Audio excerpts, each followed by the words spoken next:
Сәлем достар, Қазақша Викторина арнасына қош келдіңіздер. Бүгін заттардың ерекшелігін табатын боламыз. Жалпы 15 сұрақ болады, бір сұраққа 10 ұпай, әр сұраққа 10 секунд. Ал ендеше бастамастан бұрын арнаға тіркеліп, лайк басып, қоңыраушаны шертіп қойыңыздар. Мені қолдап десеңіздер жақсы болады. Ал енді бастаймыз.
Осылайша Қазақша Викторина арнасында осылай 15 сұрақ болды. Сіздер қаншауына дұрыс жауап бердіңіздер, соны комментарийге жаза кетіңіздер.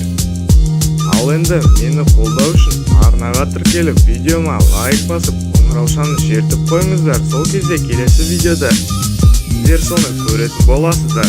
Ал енді қазақша Викторина арнасына қош келіпсіздер. Ал енді келесі кездескенше аман сау болыңыздар.